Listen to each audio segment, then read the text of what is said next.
Okay. And yeah, they're jumping. Yeah. No, I should see it. Yeah.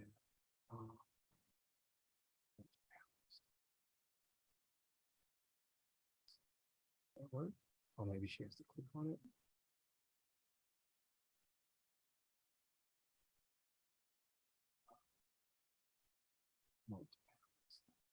Guess that worked. It's moving. Oh shoot. You got it, Joe. Let me see. Yeah, thank you. Yeah. Okay, Joe, you're in. Yeah. Okay, thank you. Thanks, man. I appreciate your help. Hi.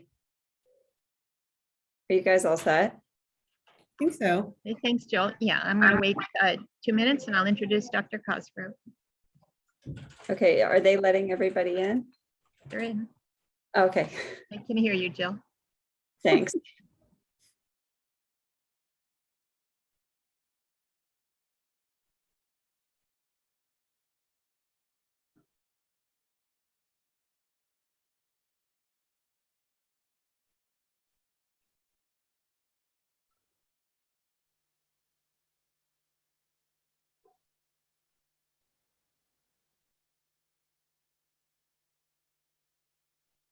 Good afternoon, everyone. Welcome to this webinar. Johns Hopkins University is very pleased to present this webinar on behalf of the Center for Excellence in Regulatory Sciences. These are periodic webinars, of course, and we're pleased to be a CERSI and pleased to be partners with the FDA in this important work. Today, I'm delighted to introduce my colleague. I'm Dr. Jody Siegel. I'm involved in our CERSI along with our director, Dr. Caleb Alexander, who couldn't be with us today. So I'm pleased to introduce Dr. Sara Cosgrove. She's a professor in medicine in the Division of Infectious Disease at Johns Hopkins University School of Medicine and has a joint appointment in the Department of Epidemiology in the Bloomberg School of Public Health. She's the Director of Research for the ID Fellowship Program and the PI of the T32 training grant that supports these fellows. She serves as the Director of the Department of Antimicrobial Stewardship and is the Associate Hospital Epidemiologist at Johns Hopkins Hospital. Her research interests include the epidemiology and outcomes of antimicrobial resistance, development of tools and programs to promote the rational use of antimicrobials, and the prevention of hospital-acquired infections. Early in her career, she recognized the critical need to study antimicrobial stewardship strategies and has led a series of outcome studies over the past 15 years, some of which she'll share with us today. She received her undergraduate degree from Columbia, medical degree from Baylor, and a Master's of Science degree in epidemiology from Harvard School of Public Health. She was an internal medicine resident at Johns Hopkins Hospital and did her ID training at Beth Israel Deaconess Medical Center. So pleased to have you, Dr. Cosgrove. Thank you. Thanks so much, Dr. Siegel. I'm really happy to be here today. And I suppose we could have a subtitle of this title that is really going to be about antibiotic stewardship, which, as you've already heard, is something I've spent quite a lot of my years working on. So just briefly, today we'll review some of the federal activities and regulations that promote antibiotic stewardship. Spend most of the talk on reviewing the impact of different stewardship intervention strategies on antibiotic use and adverse events, and then talk a little bit about how these lessons that we learned from some of these studies were used to develop and implement a set of national stewardship interventions that are called the Agency for Healthcare Research and Quality, or HRQ, Safety Program for Improving Antibiotic Use. And then finally, I'll spend a little bit of time on some work in progress that is funded through the CERSI, where we're trying to develop electronic approaches to identify and quantify antibiotic-associated adverse events.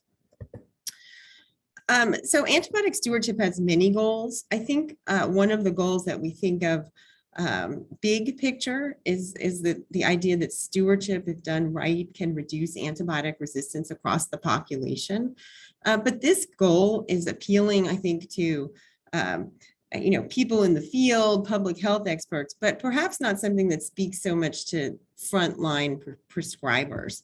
And so I really like to think of antibiotic stewardship as a patient safety issue, because what we try to do every day is to reduce unnecessary antibiotic use, to optimize patients' individual antibiotic regimens, and then for those patients, while we do that, reduce the risk that they have emergence in their own bodies of resistant organisms, reduce their risk of C. diff infection, and reduce their risk of having antibiotic-associated adverse events.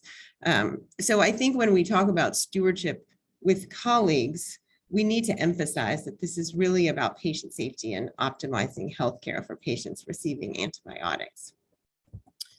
So I promised a little bit of regulatory timeline, and I will just note that my timeline starts in 2001, which is when the Johns Hopkins Hospital Antibiotic Stewardship Program was established.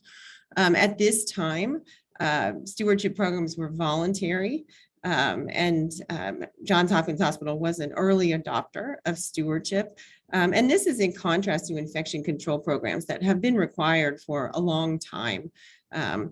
But we were fortunate to join the club fairly early and observe the amazing progress that has occurred over the past about 15 years. So one of the first important things that happened in stewardship was that the Centers for Disease Control and Prevention developed an antibiotic use and resistance module. And this was a way that hospitals across the country could report antibiotic use and resistance data to a centralized location so that these could be tracked across the country. Now, back in 2012, there were only about 200 hospitals reporting to this module, which doesn't give you a lot of data. But now it's up to about 2,000 hospitals, and now they're able to produce really nice benchmarking reports. And starting in 2024, reporting is actually going to be required through the CMS Enhancing Interoperability Program. So all hospitals in the country will have to report starting in 2024. So moving along, 2014 and 2015 were really banner years for antibiotic resistance and stewardship in this country. For reasons I do not know, President Obama became interested in the problem of antibiotic resistance and first had his Council of Advisors on Science and Technology develop a report about what the federal government could do to combat resistance. And this was quickly followed by three things. The first was a White House forum on antibiotic stewardship, which at the time, and even now thinking about this, I can't believe that that actually happened, like a White House forum on antibiotic stewardship. And this was followed by the National Action Plan for Combating Antibiotic Resistance. And then finally, the formation of the Presidential Advisory Council for Combating Antibiotic Resistance, or PACCARB, which is a group that is dedicated to making recommendations to Health and Human Services about how we can reduce resistance, both nationally and to some degree globally. This was followed by a series of events that are what I put into the regulatory bucket. And these were basically both CMS as well as the Joint Commission developing requirements that hospitals and nursing homes actually have antibiotic stewardship programs. So the first actually occurred in nursing homes in 2016 with the CMS condition of participation, followed by the Joint Commission standard for hospitals in 2017. And then after a 2-year break, CMS had a condition of participation for hospitals. And then in the past couple of years, we've actually seen an updated national action plan, updated Joint Commission standards, and then most recently, the PASTEUR Act was introduced. And I think the PASTEUR Act is most well known for proposing the development of essentially contracts between makers of drugs that are likely to help us in the fight against antibiotic resistance and HHS. But there's also a stewardship funding component to this and basically allowing for CDC to provide grants to smaller and more rural hospitals to establish antibiotic stewardship. And then finally, while not a federal event, I do want to point out in 2016, while all these other things were going on, that there were two events that were kind of near to my heart. One was the IDSA SHE stewardship implementation guidelines being released, which basically gave hospitals a blueprint for how to implement and do actionable stewardship. And then the HRQ safety program for improving antibiotic use begins, and we'll talk about that a little bit more later on. So I am, as was mentioned, very interested in stewardship intervention strategies. And I'm going to move on to speak a little bit about 4 of the strategies that we have tested at Johns Hopkins, both at Johns Hopkins Hospital as well as across our health system. And we'll dive right into that. The first strategy is called post-prescription review and feedback. And this strategy is basically reviewing antibiotic use after 48 to 72 hours, and then calling people and saying, hey, can you modify whatever you're doing with regard to antibiotic therapy? So for this study, we included medicine and surgery patients who were on broad spectrum antibiotics for at least 2 to 3 days at 5 university medical centers. This is my first big study, so it's kind of old. And since it was old, from 2003 to 4, only 2 of these hospitals, believe it or not, actually had existing stewardship programs. We had several patients, over 1,000 in the pre-period, the intervention period, and the post-period. And the intervention was, as I mentioned, an ID physician reviewed antibiotic courses and provided recommendation by the phone to the primary team about whether to continue antibiotics, change antibiotics, or stop antibiotics. And what we found in this study was that 25% of courses were deemed inappropriate, while there was a wide range across different hospitals. And after the recommendations were made, they were accepted in about 2/3 of cases. We did note that hospitals with stewardship programs had reductions in antibiotic use, whereas hospitals without stewardship programs had increases in antibiotic use. And we also found that in the post-intervention period, antibiotic use went right back up. So there was no sustained change. So lessons that we learned in particular from this study was that it did not seem that people were learning from being intervened upon. So they made some changes in real time during the intervention, but it didn't stick with them and they didn't continue to modify their antibiotic use. It was also interesting of this incredibly wide range of ID physician adjudicated inappropriate use, 13% to 39%. And I think this reflects different opinions of what constitutes inappropriate use and speaks to the importance of development of specific guidelines in a hospital so that everyone can get on the same page about what constitutes inappropriate use. And then finally, as I noticed, the decrease in use was only seen in hospitals with established stewardship programs, providing some good early evidence that stewardship programs are needed to provide institutional infrastructure and expertise. So the next study I'll discuss was one that actually compared the strategy that I just described, post-prescription review and feedback, with prior approval or pre-prescription approval. And with pre-prescription approval, that means before you can even start any antibiotics, you have to call and get permission to use those antibiotics. And I will say that at Johns Hopkins Hospital, we actually still use both of these strategies. And so this was a study that was done at Johns Hopkins Hospital because we were already knowing how to do both of these strategies. This was a crossover study involving medicine services. And the intervention was to remove our existing pre-prescription approval from 2 services and replace it with post-prescription review and feedback that was done in person by me and an infectious diseases pharmacist weekdays for 4 months. After that 4 months was complete, we had a 1-month washout period and then had a 4-month period where the the services that initially had post-prescription review and feedback switched to prior approval, and the other two services then had the alternative strategy.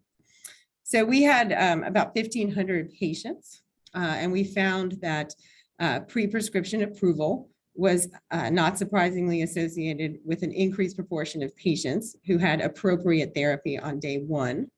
But we also found that post-prescription review and feedback was associated with a reduced duration of therapy from 7 days to 5 days. We also found, looking closely at our cohort, that 20% of patients in this cohort experienced an antibiotic-associated adverse event. And 27% of those occurred after the patient was discharged and probably never known to the clinicians that were taking care of these patients on the inpatient side. So this is just a snapshot of this study over time, where days of therapy per 1,000 patient days are on the y-axis, and the whole study period is on the x-axis. And the lines in green were the two services that had the intervention first, where they no longer had to call to get approval for antibiotics, but they did have to suffer through a visit from me after a few days of antibiotics. And you can see, watching that green line in the first period, that there was a fairly radical decrease in antibiotic use. When they switched over, their antibiotic use stayed steady with maybe a non-significant increase. And then the other groups that were the control first, which was the prior approval, went up a little bit, then had the intervention, and they also had a reduction in antibiotic use. Not maybe as dramatic, maybe that's because it was the second half of the year and they had learned something. But by the end of the year, everyone was around the same place in terms of their antibiotic use. So what did we learn from this? Well, 4 months of in-person post-prescription review and feedback reduced antibiotic use, and the reduction was sustained for the rest of the year. We think that our in-person office visits created more of a relationship with the prescribers, so they knew we were coming, and that perhaps influenced their antibiotic decision-making. We also provided written recommendations that we modified after we had the discussion with the prescribers. And then once we agreed, we tacked those things up on the wall so that everyone could see those recommendations. And I think that reduced uncertainty about what the best and agreed upon actions were. We noted that the post-prescription review and feedback was more likely to impact duration as well as days of antibiotic therapy than prior approval. This is not really surprising because I think it's easier to discuss duration once the diagnosis is better known. And we did find that the prior approval was more likely to impact unnecessary antibiotic starts. So patients didn't need antibiotics in the first place, as well as early discontinuation of unnecessary antibiotics. The fact that you have to call at Johns Hopkins Hospital to get approval for a lot of antibiotics is always the source of much complaining. But when we took it away, we had some house staff who said, well, we really missed that. We actually liked to talk to someone a little bit to talk through our antibiotic choices. And then you took that away from us. So who are we supposed to talk to? So that was kind of interesting. The complaining still goes on. And then this issue that was a surprise to us, I have to say that 20% of patients had adverse events, really indicating that this is a common scenario and definitely a patient safety concern. The third study that we performed was a study across the Johns Hopkins Health System as well as the University of Maryland Health System that was looking at prescriber-driven timeouts, with the fundamental question being, if the stewardship program steps back, can clinicians self-steward their antibiotic use? And so this occurred in patients who were on antibiotics for at least 3 days in 11 units at 3 academic and 3 community hospitals. None of the community hospitals had stewardship programs. We had quite a few patients in the baseline and intervention period. And the intervention was a single antibiotic timeout. And an antibiotic timeout means that the individual provider, or if it's a team-based system, stop and say, let's review antibiotics in this patient. Then, so they're just consciously making the decision to do an antibiotic review. This occurred after 3 to 5 days of antibiotic therapy, and the frontline clinicians completed a form to assess therapy at that time. The form had prompts about unnecessary therapy, but had no prompts about duration of therapy, which in retrospect was an error in our study design. And in this study, we found no change in inpatient or outpatient antibiotic days. There was on day 3 to 5 more appropriate antibiotic use in the time outpatients, 55% versus 69%, as adjudicated by the study team. And this was indeed a lot of adjudication. The most common reason for inappropriate, as judged by the study team, was that there was no evidence of infection present. And we did not see a change in C. diff rates or emergence of resistant organisms. So what did we learn here? So timeouts can promote stewardship amongst frontline providers. It did lead to, better antibiotic use. But as I said, we think we had 2 flaws in our study design. One was that the timeout should have been done daily, and that would have promoted it becoming part of usual workflow rather than just occurring once in the course of a patient's antibiotic use. And we should have built in a discussion of duration of antibiotic therapy, because that would have been a strategy, I think, where we would have seen less days of therapy. We also felt after this whole experience that antibiotic stewardship program support is still needed. Frontline prescribers may not know what they don't know. And also just in clinical life, sometimes it's helpful to hear an alternative thought. You can get very anchored into, what you think is going on with the patient. And there is, I think, to some degree, an advantage to hearing, other approaches or other people's views of what might be going on with the patient. So I don't think we put ourselves out of a job on the stewardship program side of things. The last study I'll mention is a study that looked at community-acquired pneumonia, and it is what I have gone on to term syndrome-focused antibiotic stewardship, where instead of targeting antibiotics, we target syndromes and do stewardship learning and intervention around those syndromes.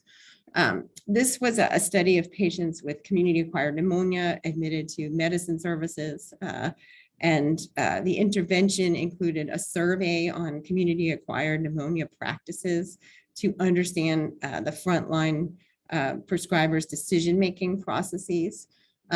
We actually fed back the data that they provided to them. Then we engaged them in updating our existing community-acquired pneumonia guidelines. And this included giving actually fewer treatment options. We had long lists of options, and it turned out that's just confusing and people pick the top thing on the list. We also provided step-down therapy options and specific recommendations about duration of therapy. And then for one CAP season, we did real-time feedback. So we identified patients with CAP in real time, called the providers up and said, hey, can you change your antibiotics? Can you reduce the duration and so forth? And this resulted in reductions in duration of therapy for CAP. At baseline, we were treating patients with therapy for 10 days, which is way more than is recommended in guidelines. And this reduced to 7 days. We also noted a reduction in excess antibiotic therapy, 4 days originally down to 1 day, and significantly more narrowing of therapy from 20% to 67%. We also saw non-significant reductions in C. difficile and 30-day readmissions. I think if we had had more patients, that C. diff might have become significant. So we were happy about that. And then we moved on to other activities in our stewardship program, because it actually takes a lot of time to identify CAP patients and then call people up. Excuse me. But then 3 years later, we said, I wonder what's going on with CAP. And so we did some additional chart review to see what was going on with CAP 3 years later. Again, we had not touched CAP for 3 years. We had made our guideline changes, we had done our intervention and then moved on. And very surprisingly to us, I would say, was that 3 years later, the changes that we had seen after the intervention were actually sustained. Patient characteristics were similar in all 3 periods, and the median duration of therapy was still 7 days. Median excess antibiotic days went down to 0. Narrowing of therapy was occurring in 80% of cases, and we were still seeing low levels of 30-day readmissions and C. diff infections. So this was, I think, one of the most important lessons we learned, that it's probably easier to rally a group around messages pertaining to a syndrome rather than an antibiotic. It's more oriented to patient care. You're teaching about the overall management of a patient with an infectious disease syndrome. And this allowed us to address care at different time points. So it allowed us to emphasize appropriate culturing, appropriate empiric therapy, narrowing of therapy, and then discharge therapy, which included appropriate duration of therapy. So those are the 4 studies that I think were pivotal when we began to design the HRQ safety program for improving antibiotic use. So we took these observations from our own laboratory, if you will, to develop interventions to improve stewardship capacity, as well as to engage frontline clinicians across the United States. And I just want to step back for a moment and talk a little bit about drivers of suboptimal antibiotic prescribing. And I apologize, I have a little bit of the end of a URI myself, for which I have not taken antibiotics. So this has a list of reasons that people prescribe antibiotics. And if you take a look at these, the ones in blue, I would say, are all related to behavior and feelings and perceptions about antibiotic prescribing. The one in red, incomplete knowledge of spectrum or new data, is the one that is not related to behavior, but it's just one thing. And all the other things on the list are related to behavioral drivers. And I will say that I started to think about how do we change behavior with antibiotic prescribing when I was reading this book that's called How to Change Things When Change is Hard, which is really about, how to change things in business. But I was reading it and applying it to our hospital setting. And the authors of this book make the case that the biggest error that we make in trying to change behavior is assuming that knowledge changes behavior. And this is what we do in medicine all the time. We say, well, we'll just teach it to them, and then they will change their behavior. This is how our whole structure is set up. We sit people in medical school for 2 years in a classroom and teach them what they need to know to be doctors. But in reality, we really have to change how they fundamentally think about problems. And so they point out our instinct to create change, especially in medicine, is to analyze and think and then assume change will happen. But they argue that the more effective way to create change is to have people see the problem, feel the problem, and then they will change. So we really wanted to integrate behavior change into these interventions that we were working on. So the HRQ safety program for improving antibiotic use was led by Johns Hopkins Medicine and NORC at the University of Chicago, and funded and guided by HRQ.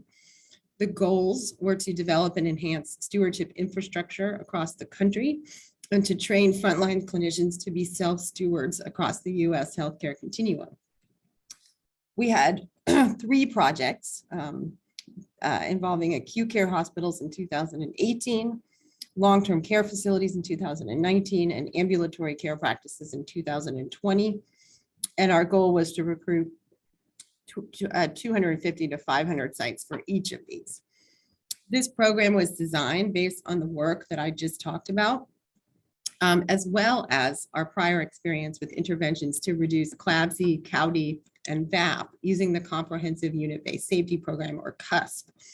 And CUSP combines improvements in patient safety culture, teamwork, and communication together with a set of evidence-based practices to create change in a medical institution. One of the cornerstones of our program was the development of the 4 moments of antibiotic decision-making. And this is basically an antibiotic prescribing structure that anyone using antibiotics can apply at any point in the antibiotic course to think about appropriate antibiotic use. Moment 1 occurs when you're right at that point, making the decision about, are you going to prescribe antibiotics? And the question is, does my patient have an infection that requires antibiotics? Moment 2 occurs when you've decided you need antibiotics, but asks, have I ordered appropriate cultures before starting antibiotics? And what empiric therapy should I initiate? Moment 3 is the daily timeout. A day or more has passed. Can I stop antibiotics? Can I narrow or change therapy from IV to oral?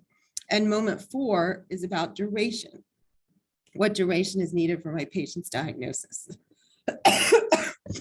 Because these interventions were occurring in 3 different institutional sites, we actually modified the 4 moments to be appropriate for long-term care and to be appropriate for ambulatory care.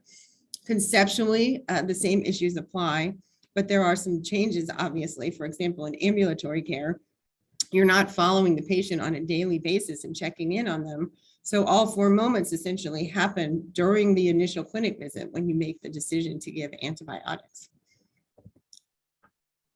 There were 3 major domains of the interventions, and this applies to the interventions in all 3 practice sites. First, we wanted to make sure people had the tools to develop and enhance their stewardship program activities.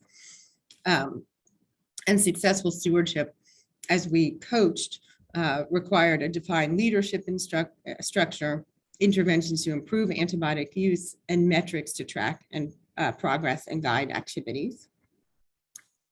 We specifically wanted to address behavioral issues in antibiotic prescribing and the need to improve teamwork and communication in antibiotic prescribing.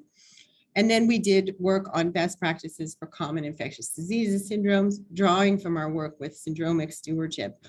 And so knowing that clinicians like to learn by syndrome, not by antibiotic, we developed specific evidence-based information about management of common infections and organized this material according to the 4 moments framework.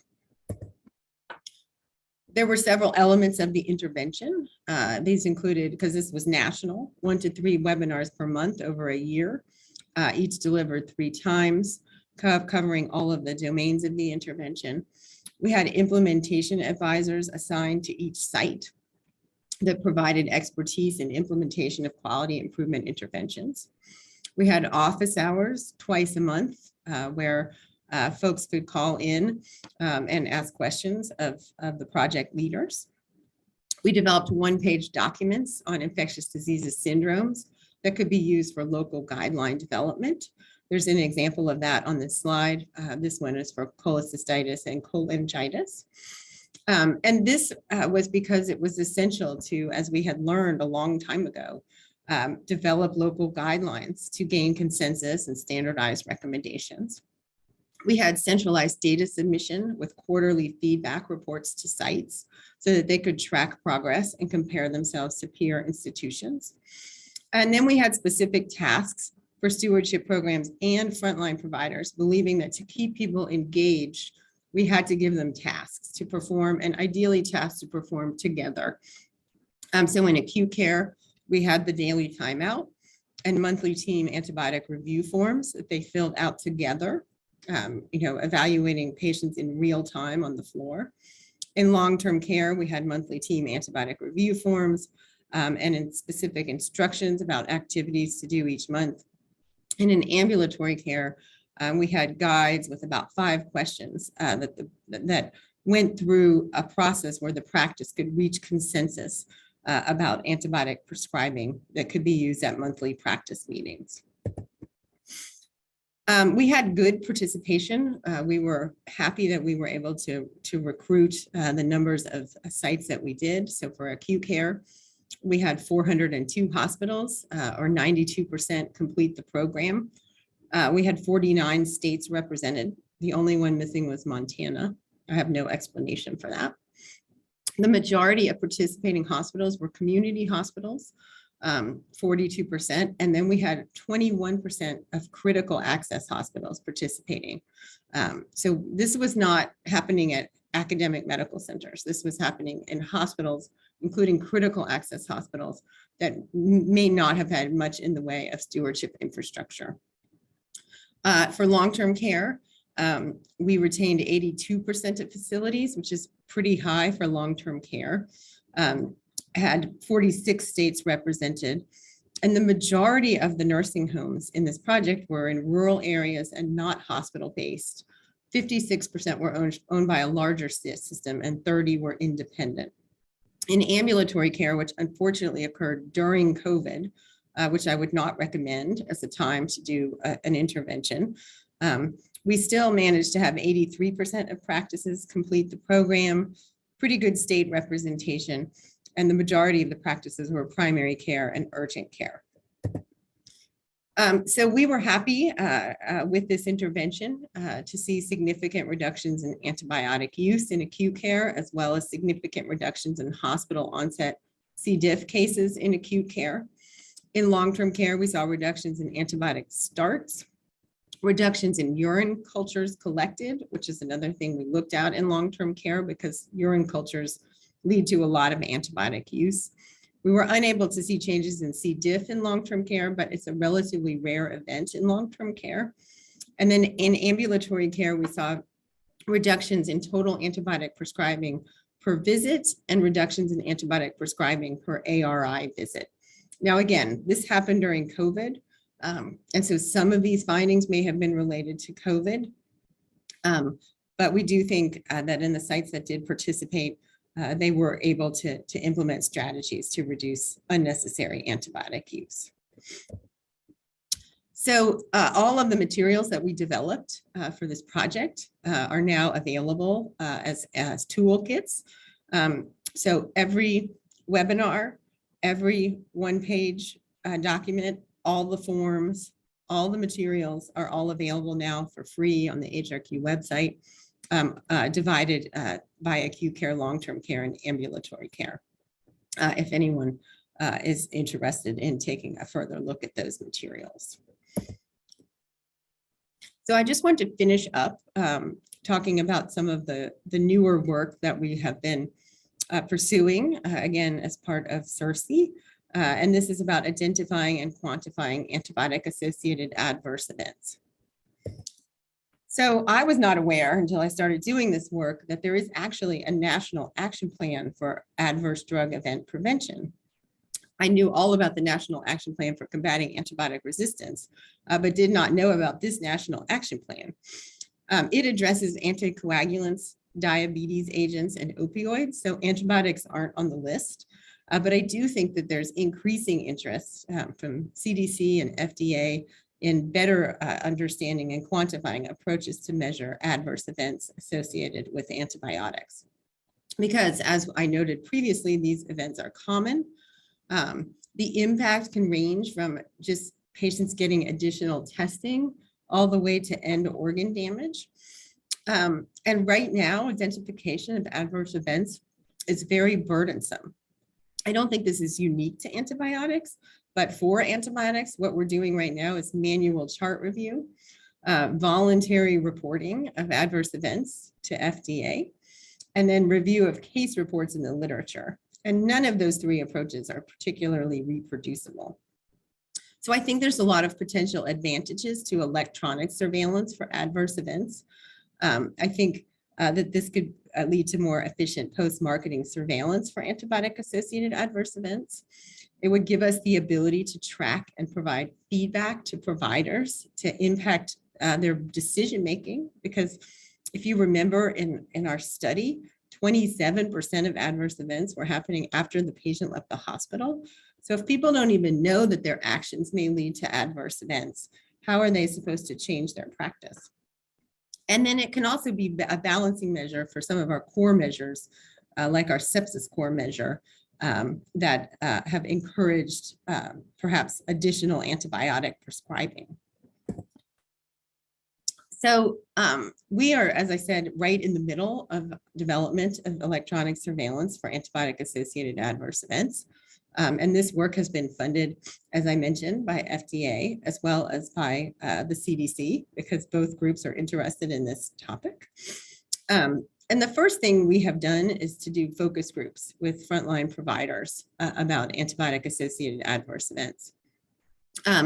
And in our focus groups, we covered 3 major areas. The first was getting opinions about the role of antibiotic-associated adverse events in prescribing decisions.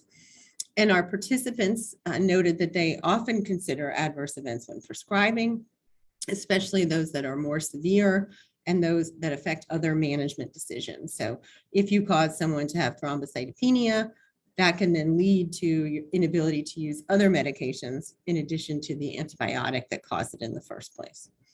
We then had our focus group participants rank adverse events, and they divided these into those that were very concerning, those that were moderately concerning, and those that were mildly concerning.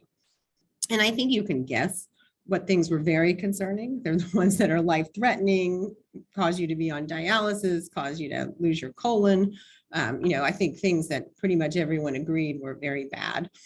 And then we were interested in the ones that they didn't so much care about, the mild ones, the non-hives rash, nausea, vomiting, and diarrhea. But they were able to kind of put this into a structure and then note to us that they cared about the concerning one, the very concerning and the moderately concerning ones, but perhaps not as much as I mentioned about the mildly concerning ones. And then finally, in the focus groups, we talked to them about what kind of feedback they would like about adverse events. And they were very specific that they preferred unit or service level data over data about themselves. They had concerns about data being used for punitive purposes, which I think speaks to just in general, perhaps a feeling of frontline prescribers about how data are used in their lives. As I said, they were interested primarily in moderate to severe adverse events, and they thought if this were presented well in a way that spoke to them, they did think it might impact future prescribing. So armed with some of that information, we went about a kind of, I would say, 3-step process for our initial approach to identifying adverse events electronically. First, we developed just a dictionary, essentially, of potential electronic indicators. These were adapted from the common terminology criteria for adverse events. Particularly when we were looking at lab-based adverse events. An acute kidney injury is an example of a lab-based adverse event.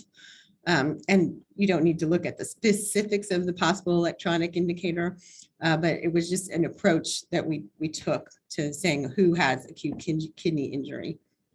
And then for non-lab-based adverse events, such as, for example, a rash, we had to come up with alternative indicators. Couldn't just look for a lab test. The CTCAE definitions for rash are all about body surface area that is affected by the rash and things that are just impossible to get out of the electronic health record. And so for these, we developed what we thought were things that we could get out of the electronic health record. Just as an example, a new dermatology or allergy consult order. Or a new documentation of an allergy in the allergy tab. Just of note, we're doing this in Epic, and so we are pulling data from Epic into a database, and then looking at all these potential electronic sources of information. So the next two steps have been understanding the degree of attribution of the adverse events and understanding the severity of adverse events. Attribution, we've developed from the Liverpool Adverse Drug Reaction Causality Assessment Tool. And this basically has 4 categories that you can see here: unlikely, possible, probable, and definite. This is easier said than done. And I found, haven't to date not found any way to reproduce the actual algorithm on a slide. But this picture of the algorithm that you can see here is from hepatotoxicity. And, some of the considerations in attribution are really about the likelihood that the antibiotic caused the adverse event based on temporality, based on patient comorbidities, and based on concomitant medications. So we are working to develop these algorithms that bucket patients into these 4 different categories based on these other considerations. And then finally, severity. We are also looking at, because in our focus groups, it was clear that providers care a lot about how severe the problem was. This is fairly easy to do for lab-based adverse events. So for acute kidney injury, again, another example of how you might grade them based on just laboratory values. A little harder for non-lab-based adverse events. So for rash, just thinking about what might constitute a severe rash. So if someone had to go to an ICU or a burn unit, that would be a severe rash. So we're kind of right in the middle of this. We have some preliminary results for hepatotoxicity and nephrotoxicity. For these, we looked at particular antibiotics that are more likely to be associated with these side effects. So for hepatotoxicity, we've been looking at oxacillin and rifampin. We have reviewed more than 179 charts, but in our most recent iteration, we've looked at 179 charts, and we're able to provide an attribution category for each of the potential adverse events. So a lot in the possible category, just a handful in the probable, and just 1 in the highly probable or definite category, because that category actually requires, in most cases, a re-challenge with the same agent to be called definite. And then for nephrotoxicity, our target antibiotic was vancomycin. Reviewed a lot of charts there, and again, have identified a lot of possible associations with vancomycin and nephrotoxicity, and just a handful of probable. So similar distributions for both of these categories for the antibiotics we've looked at. And then we've looked at concordance with the electronic algorithm, which is pretty good for nephrotoxicity, and still need some work for hepatotoxicity. Hepatotoxicity, it turns out, is incredibly challenging. A lot of the work that has been published in this, just trying to attribute, not electronically, but trying to attribute with case review, is a lot based on kind of subjective personal opinion. So we are working still to try to make these correlations electronically with hepatotoxicity. So more to come on that. So just to provide some conclusions, I really think there's been great progress over the past decade in requirements for antibiotic stewardship activities. I hesitate a little bit to say requirements are awesome, but in the field of antibiotic stewardship, requirements have very much moved the field forward, compelling hospitals and other practice sites to have stewardship activities. We know a lot about stewardship strategies, but I think we still need ongoing attention to implementation of active antibiotic stewardship programs and interventions that involve and engage frontline clinicians. I don't want us to say, we've checked the box. We have requirements from CMS. We have requirements from the Joint Commission. We're all set, because that's not really true, right? That's just the beginning. And then we have to make sure people have the tools and the funding at individual hospitals, at nursing homes, and in ambulatory practices to really do real interventions. Addressing behavioral issues around prescribing should receive the same attention as addressing knowledge gaps in stewardship structure. And we need ongoing work in this area. We really just need to create a new generation of people who are just stewards at heart when they think about antibiotic prescribing. And then finally, identifying antibiotic-associated adverse events electronically with the goal of being able to feed back this information to prescribers. That may be a useful strategy to influence antibiotic prescribing, and hopefully can be a useful strategy to help us with post-marketing surveillance for antibiotic-associated adverse events. So with that, I'll finish up. I apologize for my paroxysms of cough in the middle of the talk, but I feel like I've recovered to the best of my ability. And I just want to give a big thanks to members of the Johns Hopkins Hospital and Bayview Medical Center stewardship teams, who are my operational and research collaborators, and a fantastic group of people who are really dedicated to stewardship.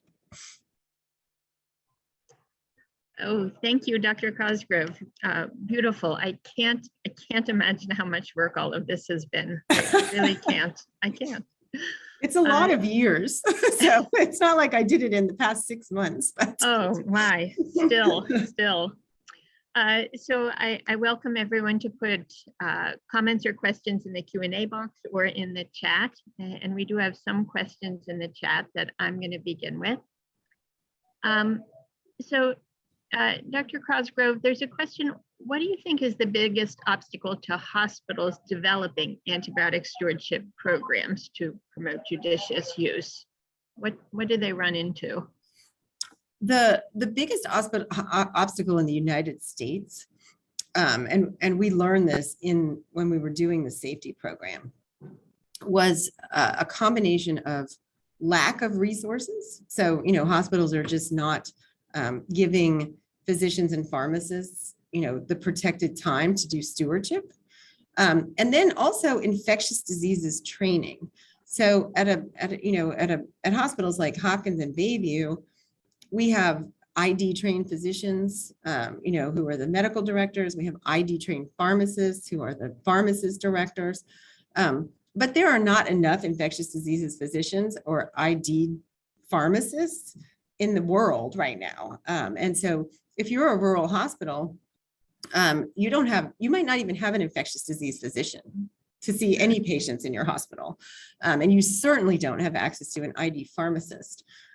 So it's really remarkable how, and particularly pharmacists, because a lot of these programs end up being run by pharmacy and by pharmacists, but they're very dedicated. But if they had access to more infectious disease physicians, if they had access to more infectious disease pharmacists, if they had access to even more training, it would help them enormously. And so to me, those are the big issues in the United States right now. We hope that the toolkits can be a little bit of help in that area, because you can kind of take a bunch of stuff out of those toolkits and try to use them in your institution. But I think we're a long way from solving our infectious diseases skill set issue in the United States. And what about internationally, though? They have more antibiotic overuse. Do they implement antibiotic stewardship programs in low and middle income countries? That's an area of much interest right now. It's an odd combination of, for some countries, not having access to antibiotics. And so it can seem odd to say, well, why are we stewarding antibiotics when there's no access to antibiotics? But as we work to increase access, which is definitely an enormous goal, we can't forget about stewardship. We have to provide the tools as we increase access to old antibiotics as well as newer antibiotics that are designed to treat multi-drug resistant infections. Make sure we're providing the tools of, well, how do you use these antibiotics in the best possible way? In India, there are a lot of issues with antibiotic resistance, And there is access to infectious disease, knowledge and infectious disease trained people.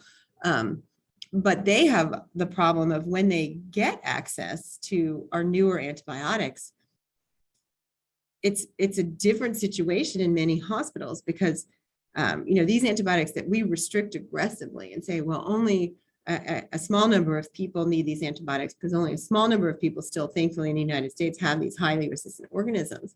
In India, it can be 50% of people presenting who have these highly resistant organisms.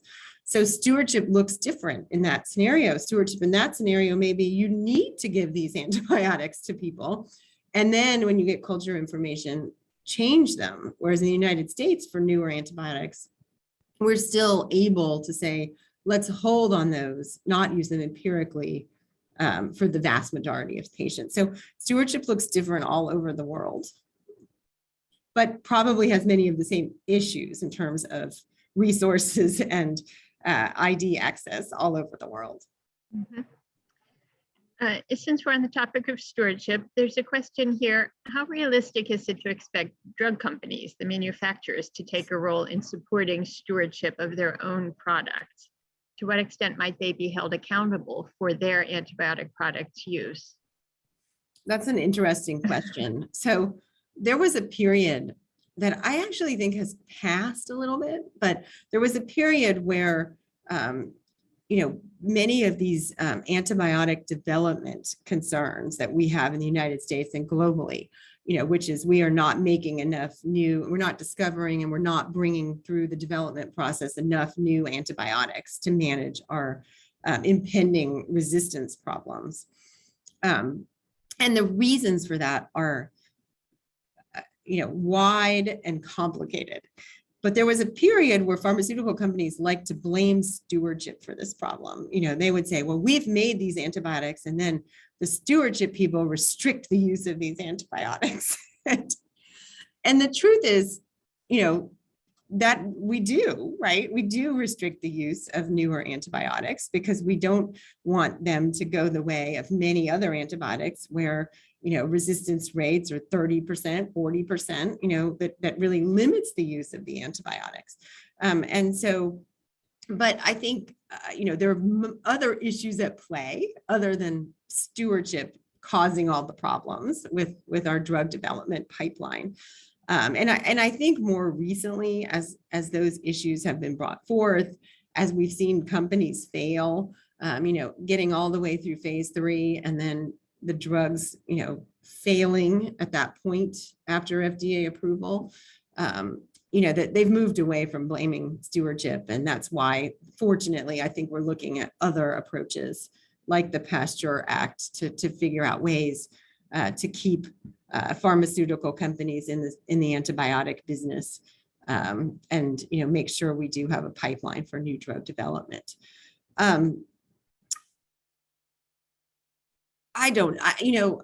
Pharmaceutical companies will say that they, have strategies for stewardship, but I would say that for the most part, they don't.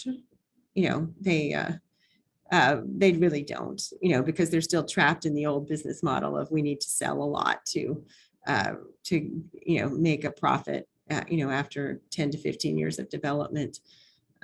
So I don't really trust them to do stewardship. So does the FDA ever make it one of their post-marketing commitments that they have to do some, stewardship activities? I mean, certainly surveillance, they probably make them do for adverse events, but not any stewardship activities. I would say not really. Yeah. I do think that, FDA can promote post-marketing studies of use of some of these newer agents to in the actual populations that have resistance. Was one of the concerns is that often the newer drugs, which are desperately needed and very valuable, aren't really studied in the population where there's a lot of resistance. And so it certainly is helpful from the stewardship standpoint to get additional data after the drugs are approved in the populations where we really want to use the drugs wisely. Because we're not going to use these drugs for everyone presenting with a urinary tract infection. That's just not what we want to do. So we do definitely appreciate when, companies fund those studies, when FDA expects those studies. It's very helpful. Good. Well, we're at 4 o'clock. There are 2 additional questions in the chat, and I wonder, Dr. Cosgrove, if perhaps you might be able to address the comments before you leave, Of the 2 course. questions that are there. So I think, on behalf of Johns Hopkins CERSI and our partners at the FDA, I want to thank Dr. Cosgrove for an interesting talk, an interesting 15 years of her life that she shared with us. And so grateful for everyone who attended today. A really lovely big crowd. So thank you, everyone, and enjoy the rest of your day. Thank you, Dr. Cosgrove. Thank you so much.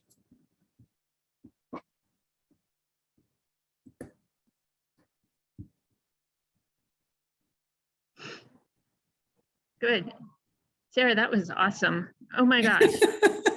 No, like that ARC project with all of those sites. I can't imagine, really. Like, It was one of those things where you get awarded and you're like, "Ah!" But then it was Yeah, that's awesome. exactly how I'd it be. was an amazing experience. It was Oh, the interest from Pranita Tama and I led the acute care. We led the whole thing, the 2 of us, but we did acute care, which is always challenging when you have your big project that you're coordinating and then you're leading a big Yeah. project. And then Morgan Katz, who's at Bayview, and Robin Jump, who is at Pittsburgh, did long-term care. Oh, And then okay. Sarah Keller, who's here, worked with a person named Jeff Linder, who's the chief of general medicine at Northwestern, to do the ambulatory. So we had good, strong teams who were implementing. Yeah. And NORC was fabulous. Yeah. We met NORC in a blind date at the Panera in Columbia when this project, came Oh, out as an yeah. Action 3 project. And because, they were interested in it, but they didn't have the subject matter expertise. And then we were obviously interested in it because we had Oh. talking. Oh, I didn't realize it was an action project. Yeah. Yeah, it was an action project. And Mhm. I completely remember meeting Roy and Priscilla in the Columbia Panera. That was fab. Working with NORC was fantastic. So I don't know. It was a Really great neat. experience. And HRQ was the person that was the project manager for this project, Melissa Miller, who's outstanding. So it was just Yeah. overall a good experience. The That's COVID great. part of it was unfortunate. Good. So we're, Rebecca's telling us we're still live, which is Oh, that's okay. fine. Okay. All right. Nice to see you, Rebecca. Do you, are there questions that I need to try to answer? Well, I don't know if Where did they the go? questioners are around. Do you see them in the Q&A? There's one at the top that's a clinical question. And then let's see, the other one we didn't address was about data from Dr. Ezelden. I can only see the chat right now. Oh, okay. Oh, maybe I need to click on. In the Q&A. I think you can. Sorry about my upper respiratory tract infection. No, that's uncomfortable. It's like I have my little thingies open right here. So All right. Well, if you can see them, great. If not, we're sorry. All right. I'm going to step away. I will report into Dr. Alexander that all went well. Is there a way for me to copy these and just answer them by email or something like that, you think?